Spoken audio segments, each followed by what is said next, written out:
हर मंदिर को तोड़ करके एक ढांचा खड़ा किया गया। आप तो एक श्रेष्ठ ब्राह्मण कुल में आपने जन्म लिया है। आप तो भारत के पुराणों की परंपरा पर विश्वास करते हैं। हमारा पुराण भी इस बात को कहता है कि भगवान विष्णु, श्री हरि विष्णु का 10वां अवतार संबल में ही होगा, उसी संबल में होगा।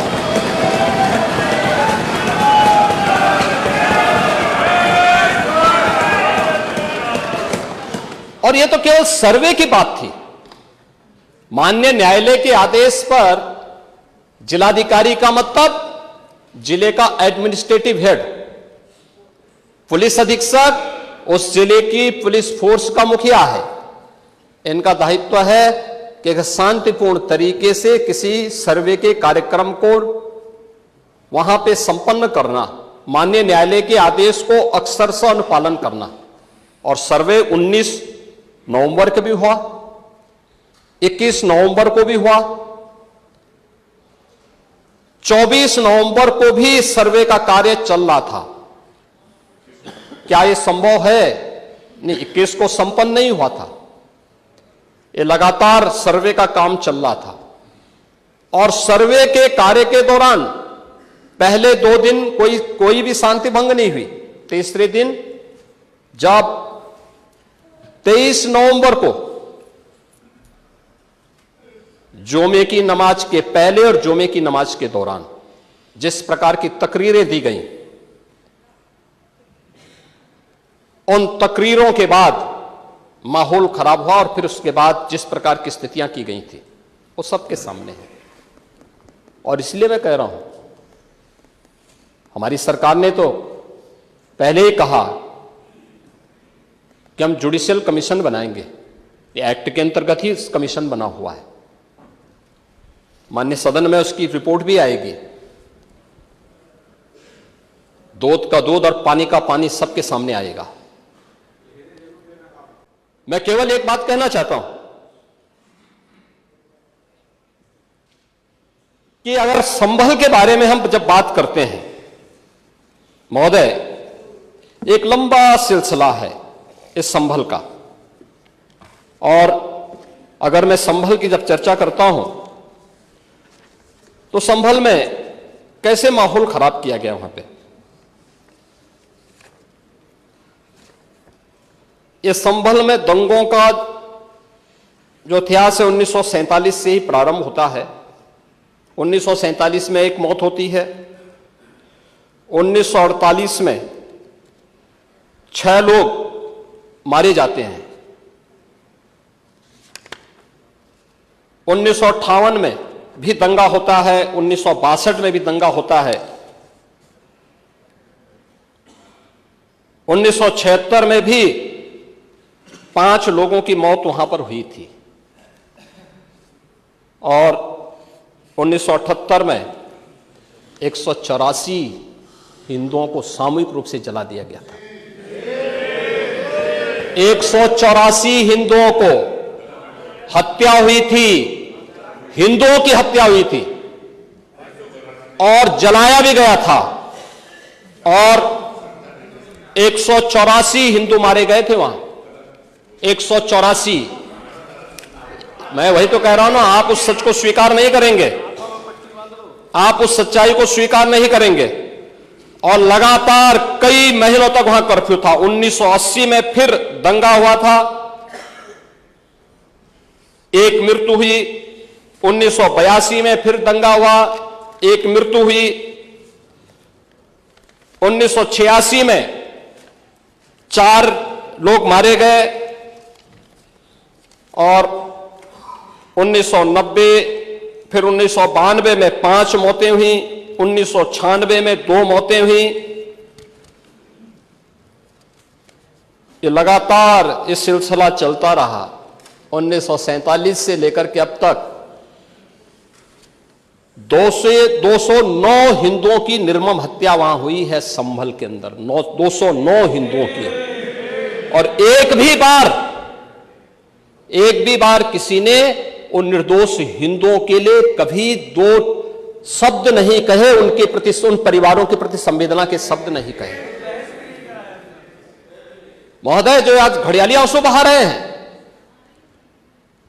ये लोग कभी भी उन निर्दोष हिंदुओं के बारे में कभी दो शब्द नहीं कहे। वहां पर 1978 में जो दंगा हुआ था, महोदय,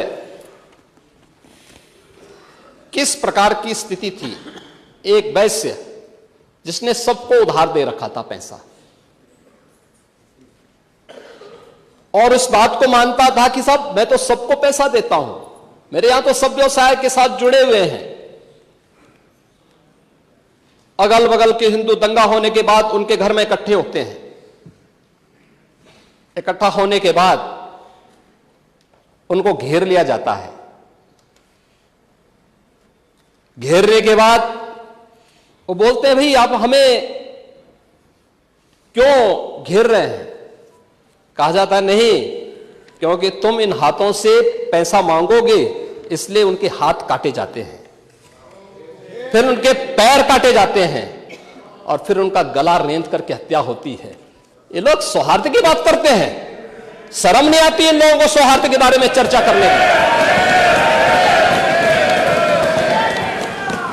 1978 से जो मंदिर आज निकल रहा है, 1978 से इन लोगों ने कभी खोलने नहीं दिया उस मंदिर को, जो आज बजरंगबली का मंदिर निकल रहा है। जो वहां पर आज 22 कुएं किसने बंद किए थे, इन 22 कुओं को भी वहां पे बंद किया गया।